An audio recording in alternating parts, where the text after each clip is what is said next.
on because I know people's time is incredibly precious. Hello to everyone. I'm Helen, COO here at Futurely, as many of you do know, and thanks for joining us today. Today's an interesting one because over the past few months, we've done various webinars on raising funding, particularly around CBILs. It's been a complex process, a painful process, and we've done loads of sweep funding in order to try and support our small businesses who are looking to get that piece of funding. But majority of people were taking it because they were trying to prop up a business or secure it during lockdown, or cover staff wages, or cover bills, or just to really survive the period that we're going through. But Sidekick, who joined us today, and in fact their MD is on the call with us today, Peter, with his advisor Barnaby, but they're using it for a completely different purpose. And actually it's a really positive story, I guess, to come out of this. And they're using it in order to expand. And they've got some big old growth plans up their sleeves. But I'm not going to do much of the talking today. I'm going to leave it to these two. I will play Quizmaster, but I will just introduce you to them both now. So I'll check my slides work. There we go. So joining me today is Peter, who looks just like his photo, and then Barnaby's at the top. Guys, I'm going to let you introduce yourselves. So Peter, do you want to go first and give everybody a little bit of background of you? Not yes. The business, just you at this point.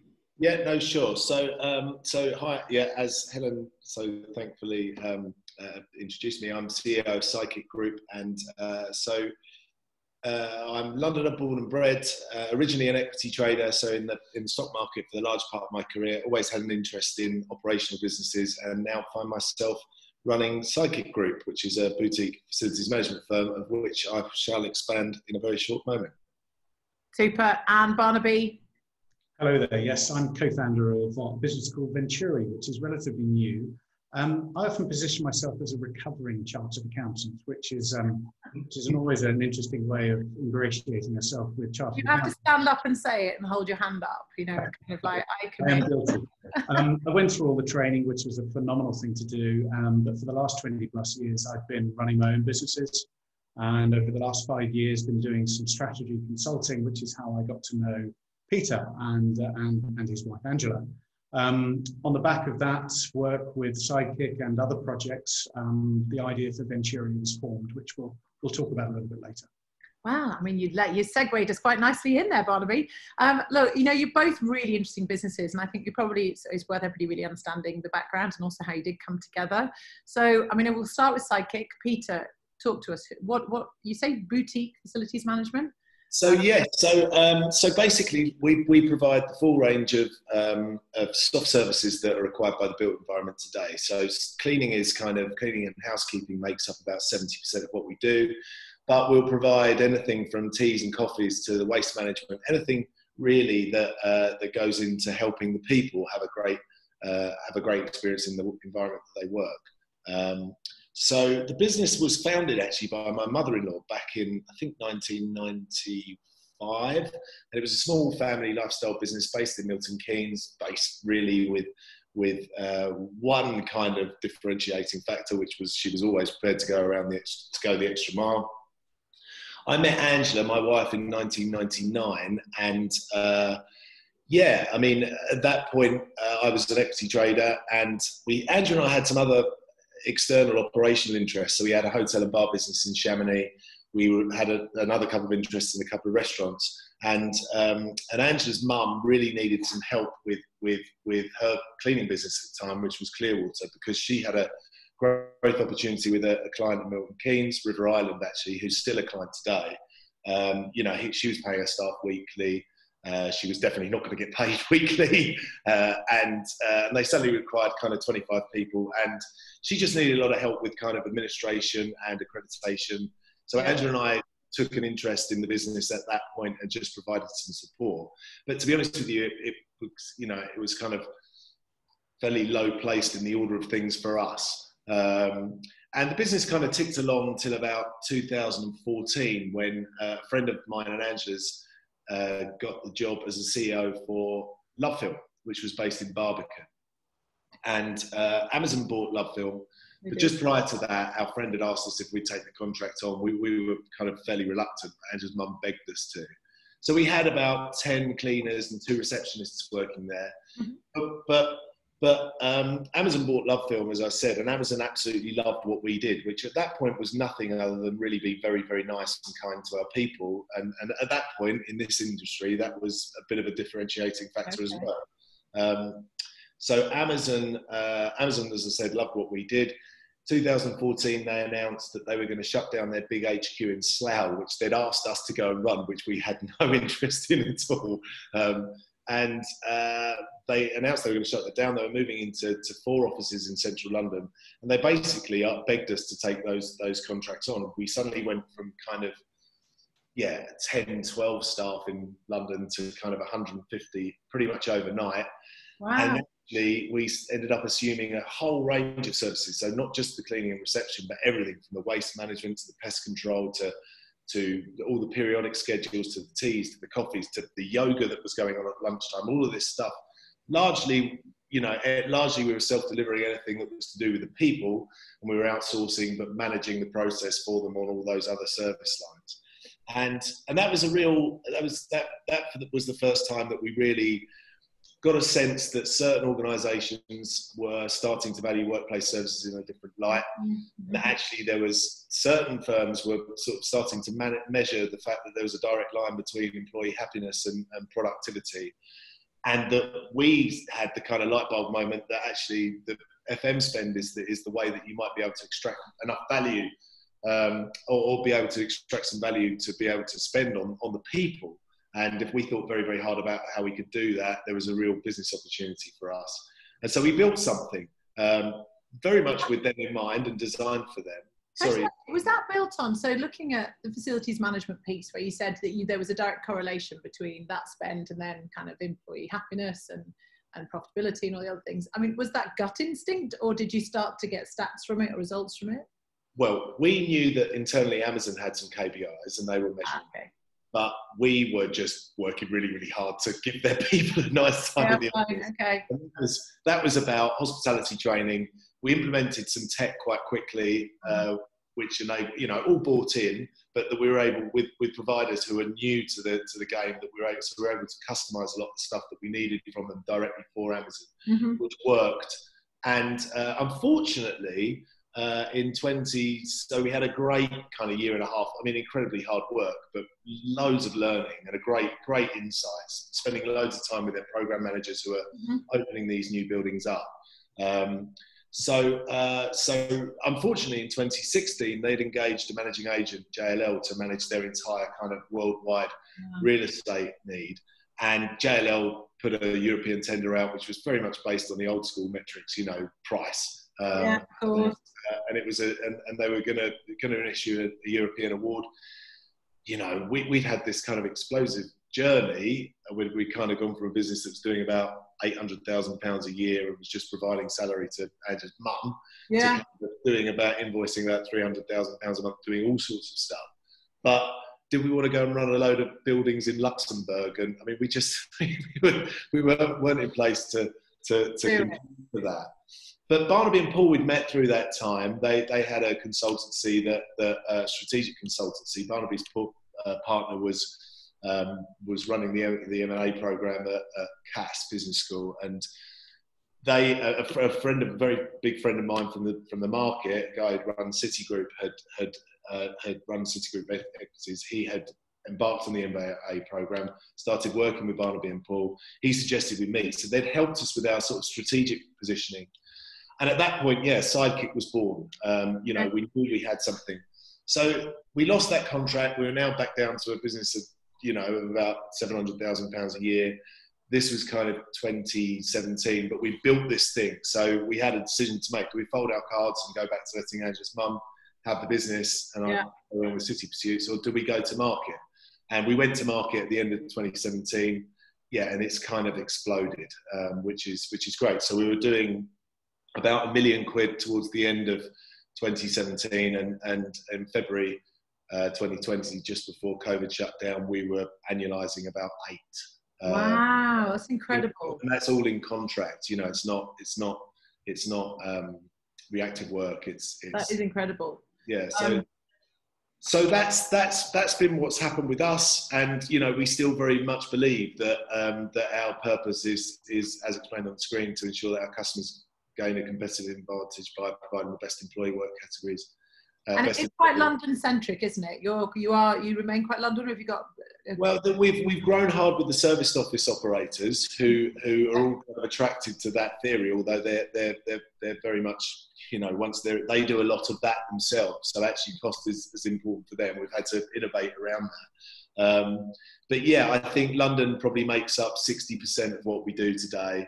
We've grown in Milton Keynes as well with all of our existing contracts. So River Island, has kind of trebled in the last year or so. And we're now expanding into Manchester. We've got 4 sites there. And kind of the M1 is really, I think, where we're best placed to deliver our kind of expertise. Okay, brilliant. Fascinating business. We could ask you all morning, I think. But Barnaby, over to you. Because, again, your background, Peter touched on it, but it's really interesting. And you're not the traditional advisor or potentially the accountant advisor. You did admit to being a recovering accountant at the beginning of this, but you're different from many of the accountant advisors, and it'd be really good to understand the business and why that is. Yeah, no, absolutely. I'm not a slave to the routines and the norms. So working closely with Paul Raskin, the co-founder of Venturi, over the last couple of years, doing a lot of strategy consultancy, that's where the idea for Venturi came from. We found that an awful lot of our projects with SME businesses often had a starting point of getting a really good handle on the financials. Mm-hmm. That was where we struggled. We were frankly amazed that so few businesses had a really, really good grasp of not only the financials historically, but the staggering statistic was the lack of forecasting that they were doing. So we found ourselves getting involved in a lot of projects, putting together all of this data and relying upon everyone's favorite or nemesis, which is Excel. And as big as a fan of Excel as I am, it's not fit for purpose for some of the things that we're going to be talking about today. Mm-hmm. So the idea for Venturi really came about to fuse together our chartered accountancy knowledge with our strategy consulting experience.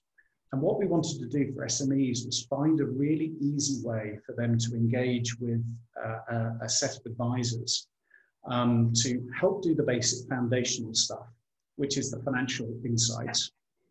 But to then do what you do really well, Helen, is to bring in that non-financial information. And we felt that that was absolutely critical, because just taking an accountant's view of the world is fine, but it's not how business owners and MDs and CEOs view their business.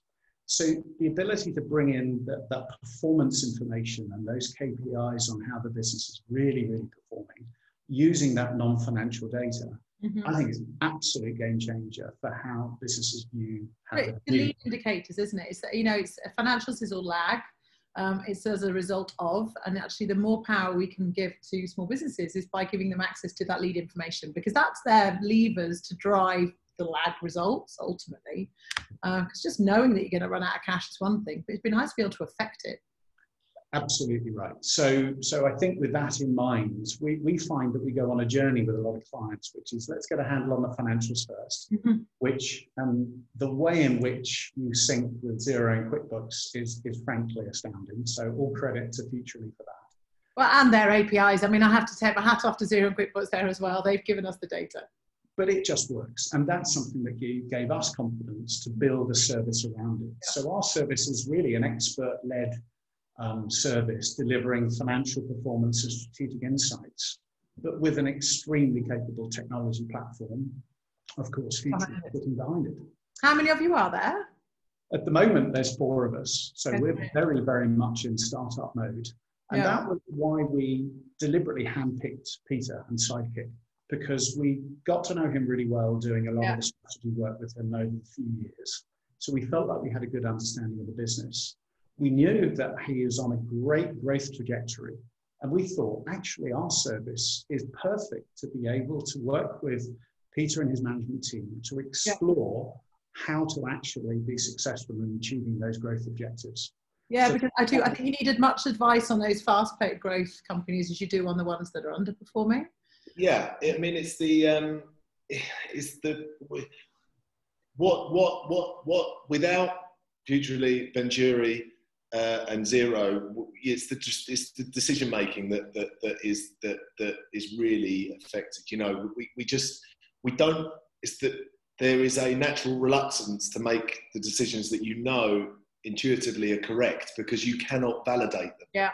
And that's what has changed. Yes. I think over the last sort of 6 months. Since we began. Sorry, are you beginning to make Zero creak? Because you're big, you know, it's a lot of turnover to be putting into Zero, and I guess it must be kind of beginning to make it creak, or not? Are you still finding it's absolutely fit for purpose? We you know, it is limited for our payroll function. That's, you know, that's where we have the major challenge. I like it's simple to use. Oh, it's brilliant. It is a brilliant bit of software. And its visibility. But yes, I mean, we're just going through with Venturi now a kind of bigger overhaul of the way that our financial administration works overall, basically. But yes, it's been great for snapshots along the way. But I'll talk a bit more about, you know, how, you know, the things that we weren't doing that we should have been doing that Zero kind of masked in a brief moment.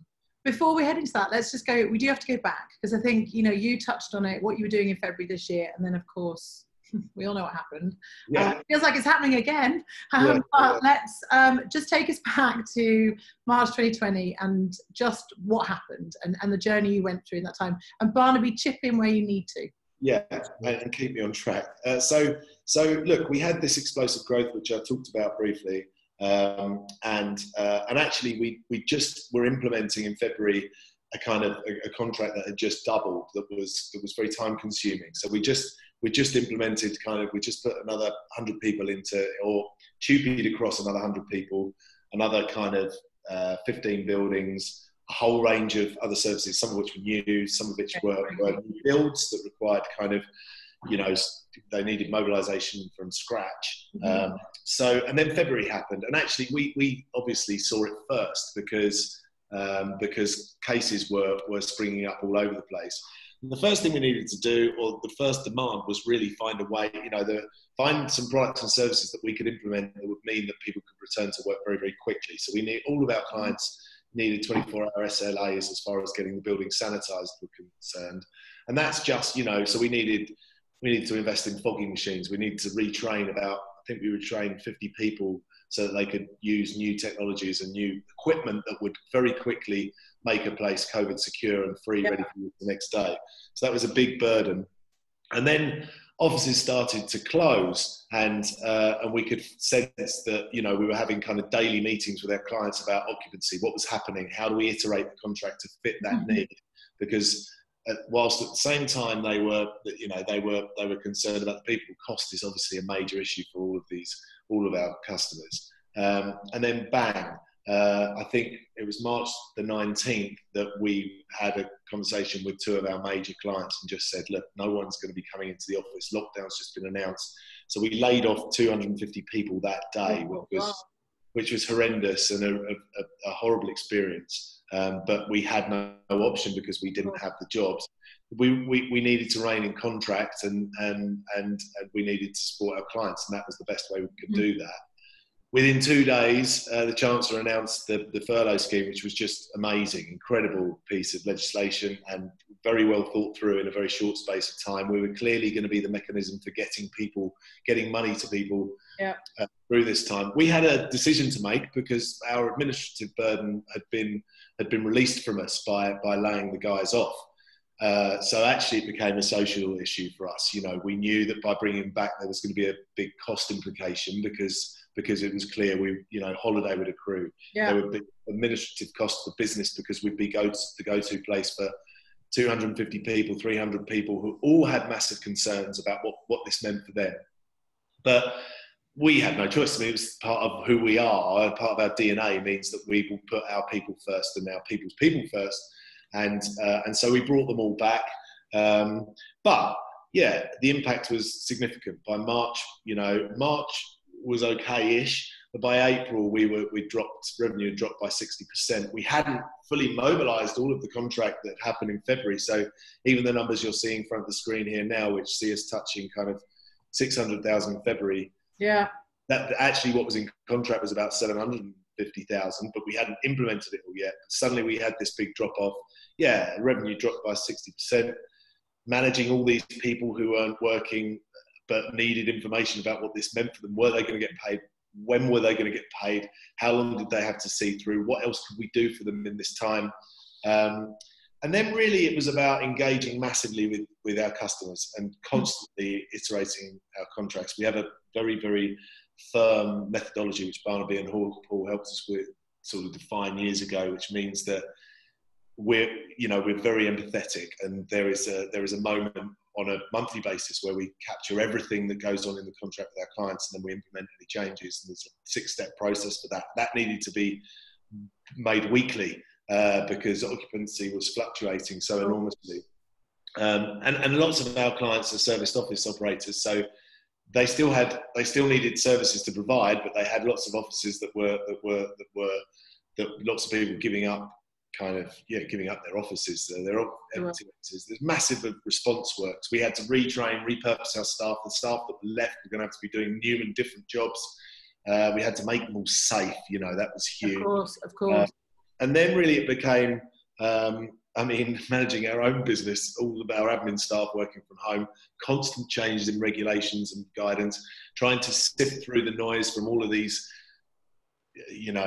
dubious startups that were offering techniques and COVID secure practices that didn't really work. We had to stress. So you suddenly had competition in a space where there wasn't competition, that would just kind of, will COVID clean, that sort of thing? I think every kind of dubious Del Boy in the world was in PPE.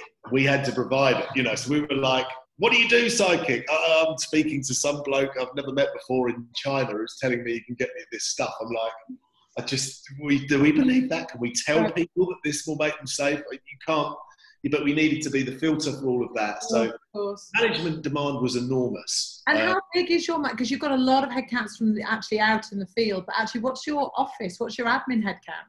Well, admin headcount's now 20. Okay.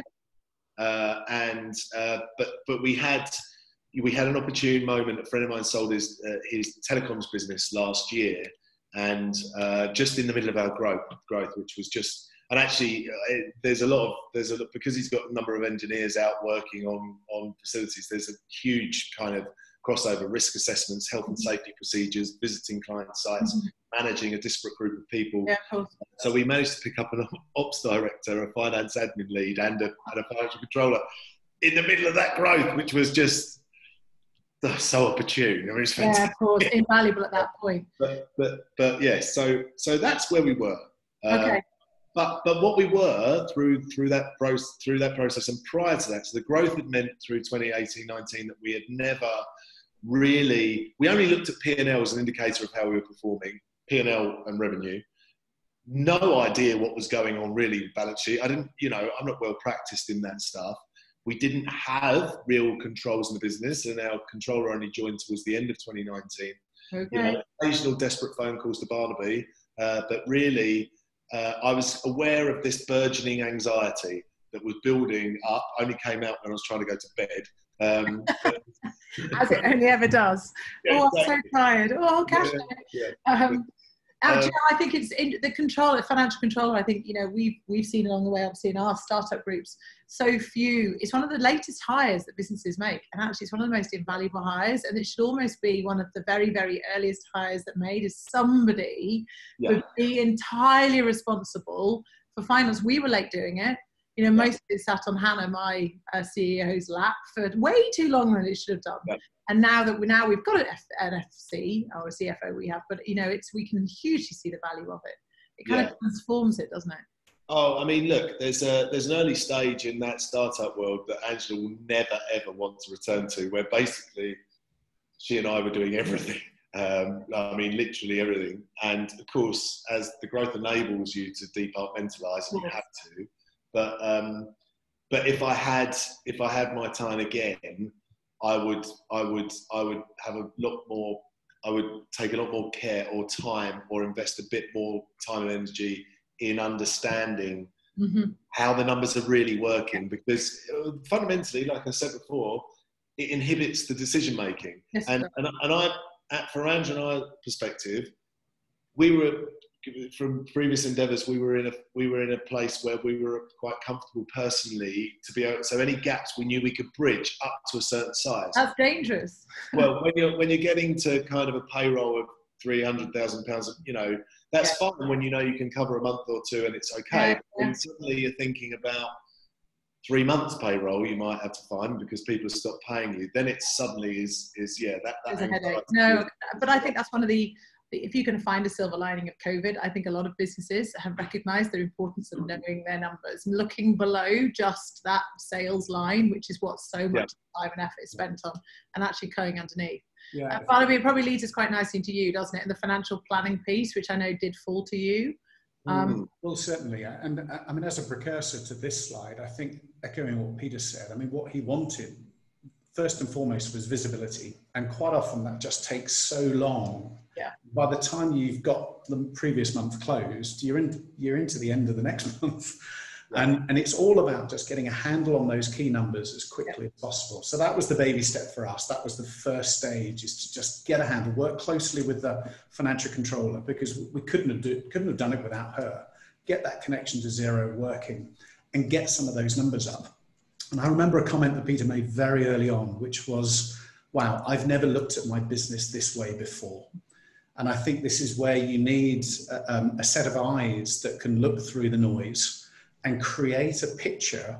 And your technology is very, very good at providing alternative ways of viewing the business, but you've got to know what story you're trying to tell. And that's where we helped initially. It's like, Peter, what are you missing? What do you need? What's most important? And then, of course, this urgent need for a CBIL application came along, which drove a lot of it. Can I ask, this is where you can completely throw Peter under a bus, but I mean, how messy was his Xero account? Because I know so many of the accountants, and there will be accountants, the majority of the people watching this will be accountants, have got clients that are doing incredibly well, but you know, it's a whole mess. Nothing's reconciled, it's not coded correctly, it's just got late invoices up to your eyebrows. What kind of state was the business in when you kind of... Well, I think I'm not going to throw Peter under the bus, because thankfully we got involved with this part of Sidekick's financial operations just at that right time. And I think this is a really important consideration for anyone thinking about implementing futurely or engaging with an advisor. I think the timing's got to be key. Peter, as he mentioned, had employed the ops director and the financial controller, and they had had a period of time to get the feet under the table and actually really get to understand how the business worked. I think if we'd had to work directly with Peter and Angela, who had 6,000 things going on a day, it wouldn't have been as effective, and we wouldn't have been able to deliver the value that we wanted to deliver.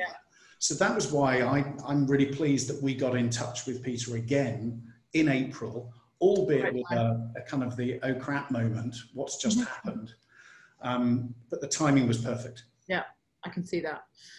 Okay, so let's talk about the CBIL, because of course you did, everything got straight, you started having KPIs, you've got this exponential growth, but then of course we've all hit lockdown, but you're kind of managing the business to it. Think, right, we're going to go for CBIL. Who made that decision? How did you get to that decision?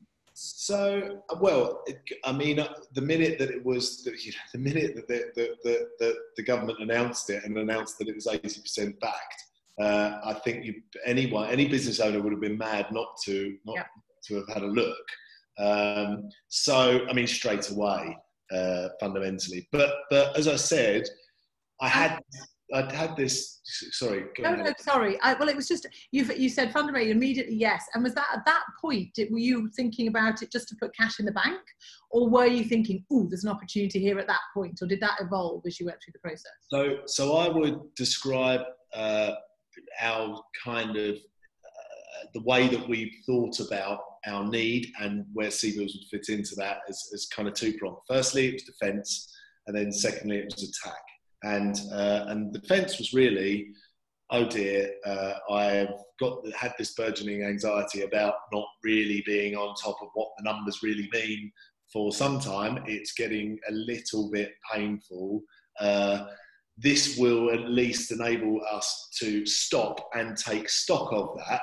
And so absolutely, it was going to be a month's payroll. I knew we had furlough available to us, but they're not people who are working for us anyway, so it doesn't really help the business. It helps our people. But yeah, so in the first instance, it was very much defence. This will shore up the balance sheet, will enable us to pause and have a think about what we're doing. Okay.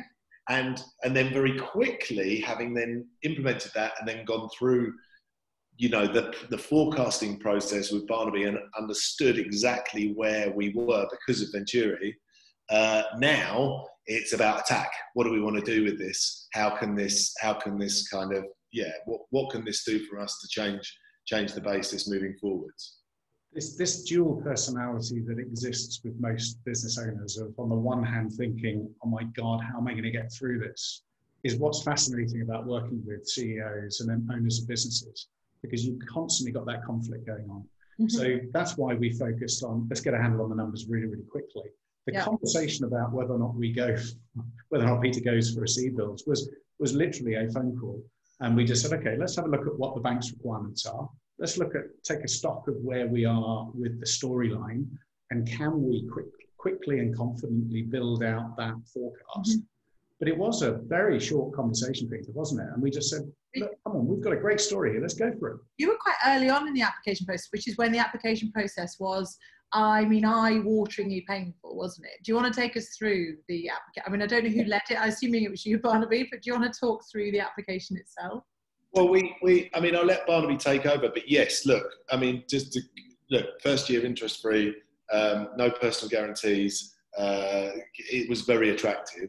So yeah, as Barnaby said, I had this anxiety building, wanted to get rid of that, speak to BK and Paul. It's a no-brainer. From there, it was a two-track approach. I basically liaised with the bank, filtered the information, and then gave it to Barnaby. And then he would go and do some work, and then we'd speak again 2 days later. Play with some numbers and come back. Yeah, was that it, Barnaby? Is that what happened? In short, yes. I mean, we did a quick assessment of what on earth were the bank asking for, because we knew, having dealt with banks in the past, that their requirements were always a little bit different. And without speaking ill of the banks, we had to think about, well, what was that person sitting in the risk assessment team in the basement somewhere? What are they really looking for? Yeah. And I think we used that understanding of how the banks work to really drive where we're going to focus our time. Okay. And what actually happened is that we put this together over a very, very short window of time, which we look back on now, a few months down the line, through rose-tinted glasses, and think, wow, we did really well there, because other people I've heard have taken weeks and months to try and put all of this information together. We were able to cut through that very quickly, and actually through a couple of Zoom sessions over a few evenings back in April, we did this effectively in about 2 days, didn't we, Peter? What do you credit that to? Is it the organisation? Is it the FC? Is it Zero? Obviously it's Futurely, but what is it that kind of do you credit with that? Is it the fact that you were on top of it and you were always ready to make that move? Sorry, Barnaby. I think I'm going to pass over to Barnaby, but I think in the first instance, Barnaby and Paul were very good were very good at getting to the bottom of what the buying decisions were based on. So, and that actually was about trying to have as many telephone conversations with the bankers as possible to try and glean what their process really was and who was going to be making the decision and how did we need the application to look. And from there, it was really about the way that Barnaby and Paul, from my perspective, Barnaby and Paul using all of the softwares. That is a fascinating way to approach it. I mean, Barnaby, what did you think the buying process was? What were your kind of big headlines on it? Well, I think banks will always look at risk. They'll look at risk first, and they'll look at the supportability of the storyline. So what we spent a lot of time on was the underlying assumptions that underpinned the forecast. Because what bankers are normally used to receiving is an Excel spreadsheet that they spend half an hour trying to understand, and they've got no idea what drives the numbers. So we put together in that 2-day intensive period, we put together a story, and it was a little mini storybook. Here's what's happened. Okay, here's how we've addressed it. Here's our forecast, which is designed to reflect your requirements, because we knew that you wanted to look at an 18-month forecast. So we mirrored what they were asking for, and then we underpinned it with a couple of pages of assumptions to say, this is driven off this is evidenced by this, we have contracts to prove that, contact us if you need any more evidence. Okay. What we wanted to avoid is that back and forth that you often have with these application processes, where the risk assessment person sitting in the basement somewhere says, well, okay, I've got 60% of the story here, but I've got these 28 outstanding questions. And I don't think you had too much of that, did you, Peter? No, he didn't, because I think the pack was presented so clearly, their requests, so in such a, it was just very easy. It was demonstrated it was demonstrated beautifully, I have to say. How well done, Barnaby. Obviously, and you, Peter, but well done, Barnaby. But how long did it take from that initial pen to paper, or pen to Excel, or pen to Xero, to actually getting the approval through? I think it was less than a week. Wow. Okay. Yeah. And hours-wise, Barnaby, how many hours do you think you clocked up against it to pull it together? Oh, blimey, now we're talking. Now we're... No, that's a very good. Wait, don't get the bill, Peter, wait. Well, yeah, you're always going to add a naught to this answer. Well, the beauty of the Venturi offering is that we charge a fixed price. So we wanted to, that's one of the pain points and what prevents a lot of small businesses from signing up to an expert-led service. Yeah, of course. We're here to disrupt, I think, the market, in that we know that SMEs just wouldn't necessarily be able to afford to buy this normally. So we charge a monthly subscription, and we effectively charged Peter the equivalent of a monthly subscription to put the CBILs together, because it was such a quick process. I think if it had been extended and drawn out and lots of back and forth with the bank, and can you drill into this number and explain that number, maybe that would have been a little different. But we were very, very happy to provide that service under the terms of our existing arrangement, because actually all we did is we just redeployed ourselves. Yeah, of course. Rather than do the regular monthly reporting that we would do, we just said, well, we'll just do CBILs this month. So yeah, okay. So you just allocated that time. So you didn't do maths. So you did do a kind of swap in, swap out in terms of hours. You didn't just do more hours. Correct. We didn't charge any extra for it. And I'm not a huge fan of, this is where we have a slight debate away from what we're talking about. So Peter, just sit back for 1 second. So I'm not a huge fan of recommending to my accountants to go fixed fees, because I think it's so variable, the service they can get. So I find it interesting, Barnaby, you can't mute yourself. This question's coming at you, my friend. But I find it interesting that you have opted for the fixed fee. Do you ever feel, you could have really exposed yourself had Peter's application been what so many of the other accountants have experienced? So I guess, what was the decision making in that? And do you ever regret it or worry about it? Or do you have clauses in that say, if we go past this point, you will then be charged additional projects? I think a lot of this comes down to, again, a bit like we were talking about with the bank, it's understanding your client. And we know that buying experts and expertise is such a huge problem for a lot of small businesses, because you don't know how much you're in for. Yeah, that's true. And we've all been on the receiving end of this. And I'm going to talk about my sister occupation, lawyers. They are a nightmare, because you can never work out. Do I answer the phone? No, because it's immediately £200. And you know you're going to be on the clock. But being a recovering accountant, I knew what the time-based model involved, and was very, very used to that. But we knew that that was a barrier and a pain point that prevented a lot of small businesses to actually sign up to these services. What we've done to de-risk that from our point of view is to make sure that we invest the time to scope out the business very, very, very carefully. So, for example, the financial insights, because we can get access to Xero and plug in and see the numbers and do a high-level initial view through your platform very, very quickly, we knew quite quickly how much that was going to cost us every month to update those numbers. Got you. So if you invest the time in the scoping and the understanding of the business up front, then you shouldn't have a big shortfall every month.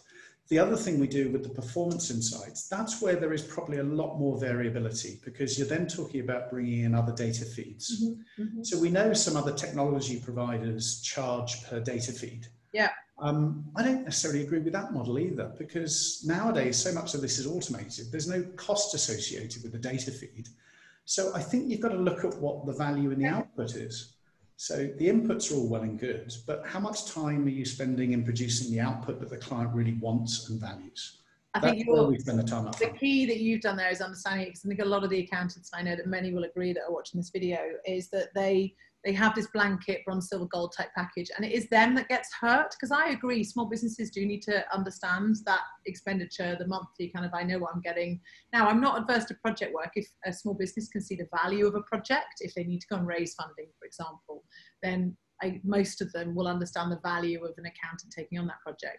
But I do think it's the accountants that get burnt, because they end up including forecasts, for example, in their gold plan, and then they spend hours updating a forecast, and it very quickly becomes non-profitable. So I guess audit clients before you commit to that fee, so that you know what you're getting, and be smart enough to trade it in and out. I thought that was interesting, because I know that a lot of mine have continued to do management accounting and the CBILs and bounce backs, and they've just tried to do it all. And I think that's not sustainable as we go through this next period. Sorry to take us off piece. That was just interesting. You flagged something there that I know those listening would have wanted to ask. No, Let's come back to the CBILs for a sec. I guess, were there any, you said there were no issues. There's nothing along the way that was a surprise or issue, relatively painful, painless, easy process. Anything that either of you want to add on it? No, honestly, I do think the key to it was really the way that the information was presented, if I'm honest with you. And I think it made it a no-brainer for them, I think. I'll say one point, if I may, and I really do believe this. So Peter's operations before, in Xero, I'll give you one example, 28 different revenue categories, which is how they view the business in Xero. Yeah. Maybe selfishly, we looked at that and just went, whoa, that's way too complicated. So for the bank, why don't we just compress that and aggregate that into 6 different groups? Okay. So the ability to do that in Futurely, frankly, in minutes, is one of the most amazing features that you've developed. Why that's not so easy in the accounting packages, that's fine. But we recognize that trying to overturn months, years of financial management practices is not what we're about. Keep doing what you're doing, financial controller. Yeah. We're here to augment, to assist, to help, and to potentially save the client money, because you don't then need to invest in a financial director, albeit part-time, full-time, because we could actually do a lot of the stuff that some of these can do. So it's helping to defer, delay, avoid an expensive buying, hiring decision. But it's also recognizing that technology can enable so many things now without having to fundamentally restructure your chart of accounts. And I guess back to Peter's point of being able to make the decision with information, having 17, or how many you said it was, 16, 17 different accounts versus 6, gives him clarity as well, because it's just very easy to be able to understand and see what's going on.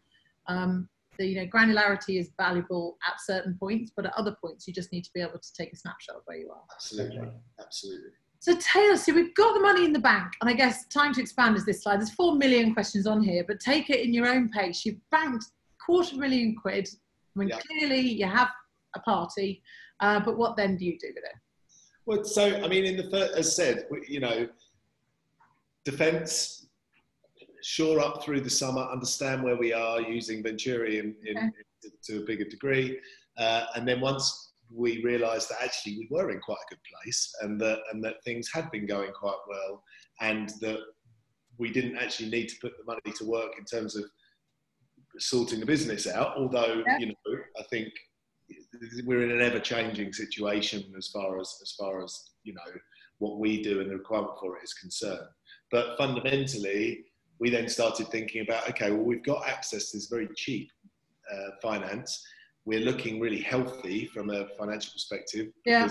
What Venturi is telling us. So what are we going to do with it? What do we want to do with it? We can just give it back. Or is there a way to use it to our advantage? So we have a few challenges as a business. We've got, we really specialise in looking after kind of providing large labour outsource resources for our partners and our clients. And so we manage big teams, which means that our contract sizes end up being quite big. Yeah. So we need to, that's all great. We just need more of them, because you don't want to lose 2 or 3. Don't want to lose them, the churn hurts. Yeah. And that could happen for no fault of our own, just given the current economic climate. Well, just on the current, before we just bowl, this week, obviously the announcement from Boris is now, start back working from home again. Yeah. Has this made you reassess anything? Has it made you reconsider anything from when we first started talking about what we're going to talk about today? Well, we're in conversations with our clients through this week to understand how what their interpretation is and what it means. I mean, I think actually the initial conversations we've had have been that no, nothing will change. Okay. Lots of reduced service anyway. I think they'll still need the offices to be, and offices is 60-70% what we do, but all of the environments we look after still need to function, and they still need to be sanitised. They still need to be clean. So there's still some service provision. In some instances, we've got bigger POs because there's extra services they're buying. So no, I think I don't see there being an enormous drop off in demand for us. I do think occupancy, we won't get the occupancy that back into offices that people are expecting. I think from our visibility, the high-end commercial real estate was probably at 5% occupancy when lockdown happened. They were probably back to sort of 15% through the summer, probably got to 20% in September. I think everyone was hoping we'd be back to sort of 50% by Christmas, and that it would get to 70%, and that would probably be it because people are going to work differently. I don't know now. I think we'll be at 15 to 20% until the end of the year, and then let's see what happens in terms of the world. I have to tell you, the one upside of going back into the office is that your washing machine isn't spinning when you're on a webinar, which is why I was so muted. So, keep talking therefore. So that kind of Boris hasn't changed anything, but it's one eye on. But talk to us about the expansion. Talk to us about what your plans are now, and I will mute. So now we're thinking, okay, how do we put the money to work in a way that will really take us forward and power us forward? What are the things that we would like to do? We're always looking at investing in technology. We're always invariably trying to bootstrap that because there's so many good softwares out there. And but actually now it's getting us to think about developing ourselves, which I think is one thing we're certainly looking at. And we're looking at how we're going to be using Venturi further to forecast, modelling some of the things that we might be able to do with technology and how that would change the relationship between revenue and cost in some of those categories. In particular, say, our labour costs versus what we're getting paid contractually. How would technology enable us to change that and increase margin or take margin pressure off? So that's very much of mind. And then on top of that, there's the obvious opportunity to bolt on a business via an acquisition, and that then becomes a very quick, easy way to fix our kind of client dilution issue, which isn't huge, but is something we're just mindful of. So they're the two things that I think that we'll look to do. And they're the two things I'm really spending my time on when I'm not engaged with customers, which increasingly are not having to be so much. And I guess what's the priority of those two things? Because one, looking at efficiencies within businesses, I think everybody has started to focus on, but clearly that is really taking it one step further. Is that where you start, or do you start looking at the acquisition piece first? They're both running concurrently. We have a acquisition that is very friendly. And the guy really wants to do a deal with us. Okay. Actually, the issue is more about whether we want to do something with them. So actually, that's almost inbound pressure, which I'm outsourcing to Venturi. That sleep, though, you hit the pillow that you were worried about. You're like, it's okay, my CBILs will sort it. It's just enhanced it, hasn't it? Because now you've got more things going on and more things to think about. Take us through some of the efficiencies, though. I think we will come back to the acquisition, but take us through some of the efficiencies. Can you give us any examples of what you have implemented to improve efficiencies? Well, the things that we did a while ago using other people's software that we then adapted was we always had a great deal of difficulty. We've got a number of people performing a number of tasks, and actually it's quite difficult for them to firstly remember all of those tasks, but also they're in a reactive environment. So the environments they're working in are live. So the demands won't always be the same every single day. So what we needed, but customer spend with us is locked down. So, and they're paying us really to manage that really, really well versus the need. And so really, it was the first thing that we really built was the tasking function that enabled us to really dial down into what the needs of the building were on any given day, react in a way that's appropriate. So be able to speak to our operatives about the needs as we're seeing them right now. Yeah. We've implemented other softwares that give us inbound information from clients and create an environment for us to communicate with them on that. So things like Freshdesk and Workplace are so simple to use and easy and cheap and do the job.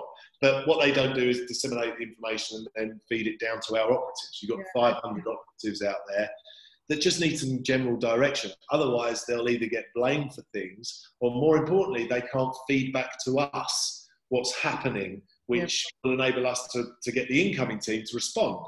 So, you know, I'll give you two examples of something like that. We may well have in some of the you know, we're looking after a lot of modern buildings. They'll have people who work at any given stage, any given night, but our teams finish at 10. And if they can't go into a meeting room because there's a load of guys coding or hacking away and there's pizza boxes everywhere and stuff, you know, we need to find a way for them to be able to report that back to us so we can tell the incoming team and tell our client, building managers, that was happening, so that we can ensure that the next people using the space is going to be. So I think that and the ability to be flexible will be is how to fix that, how to fix a world where occupancy is going to fluctuate in built environments so dramatically is a problem we need to fix. If we can fix that, it will change the dial completely in terms of the way that we're going to be able to price contracts. I was just going to, exactly where I was going to go with that. I was going to go, do you think that variability is therefore going to transfer over to the pricing and your price? I appreciate people are in annual contracts, but as you hit those renewal dates, do you think you're going to have to price differently?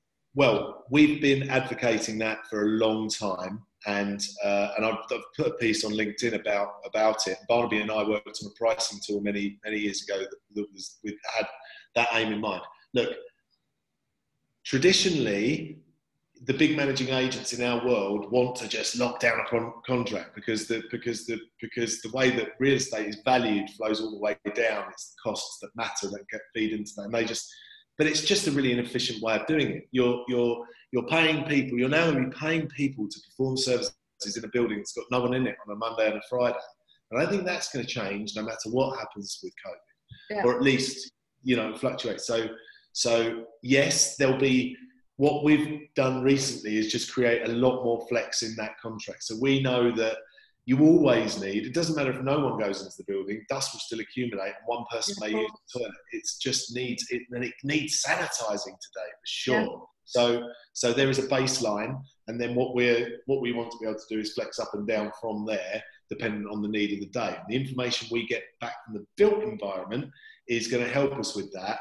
And there's going to be a whole load of smart technologies that are going into buildings today to help track efficiency, hygiene, all of that stuff. Yeah, so our question is, do we look to be the most knowledgeable about those things or build them ourselves? And I think we'll probably look to be the most knowledgeable about those things, because lots of them will be implemented by our clients anyway. And the challenge is to just say to our customers, look, give us the data, we'll design for you, because that's what we do. It's about them opening up. So Barnaby, I mean, clearly he must have covered about, 10 different scenarios which need modelling there. You know, where does your role fit into this, and how many scenarios do you have running, and how do you control Peter in his scenario mind? We think, oh, there's an opportunity, I can go and do this. What part do you play? Well, I mean, two responses to that. Let's just come back to the M&A piece as well, because I think that's a really good example of how you can be very, very targeted. So we've come up with two scenarios there. And one is the bolt-on. If we were to just bring this business in and just strap it on top of what we've already got, what does that look like? And we've just completed a very high-level assessment for Peter as to what that would look like. I think the second one, the more interesting one, is around the synergies. And when you consider what an acquisition brings, yes, it's top-line revenue. There's a 40% increase in revenue, fantastic. But where are the cost savings? Because without those cost savings and those efficiencies, it doesn't stack up. So that's an example for M&A, bolt-on and synergies, two simple scenarios. I think an approach to just on the M&A, do you include that in the fixed price, or are you doing that as a side project? No, interesting. No, that one is a little bit aside. So I would hope it was. And I think pricing is a thing, and I know I keep talking about it, but I know that it's one thing that most people struggle with, which is why I asked. So sorry to interrupt, but thank you. No, that's fine. So in order to, so we are doing that in a very, very measured, let's just take a baby step and do the high level assessment. That's where we are with Peter now. I think he's comfortable with that. Once the decision is made to go, no go with the next stage, then that brings in a level of modelling, commercial due diligence, which I think takes it into a slightly different category.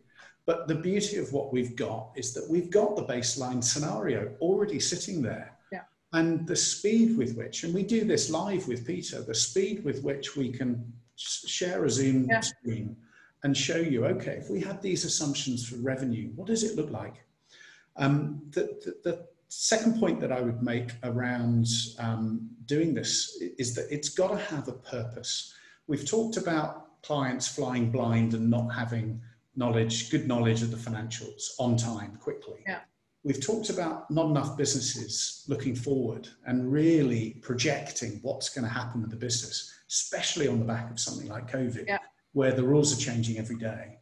The third thing that we're passionate about at Venturi is about the valuation. What is it that's driving value? Why are businesses doing this? They're doing it in order to increase the value of their business. So the third module that we deliver on, which Peter's excited to get involved with as part of this M&A activity, is the valuation module. Because you've got the baseline cash flow and three-way forecast already embedded in the platform, if we can get some comparables in from other industry transactions, we can show what impact those decisions have on driving more value for your business. So your decisions as to whether or not you go for this acquisition A or this acquisition B can directly be played out in the valuation numbers. Wow. I think you could also do discounted cash flow, and we've built a module that will take the future forecast, the cash flow numbers, and go through all the DCF calculations to actually work out where's the business going to be. That can help drive the timing, because that's often a key element of when you make these acquisition decisions, is when's the right time to do this. And I guess, therefore, do you two work together on, you talk about valuations, obviously a key driver. Therefore, do you work on an exit strategy? Is that conversations you have, or is it still too early for those sort of conversations? I mean, Pete, you've come from the city, so you must have those conversations. No, I mean, it's very early on in our journey. We've got loads more to achieve. I think that's the deal. You want to dominate that M1 motorway, don't you? I think there is. I think everyone wants to work in a better office, and everyone wants to work. I agree with you.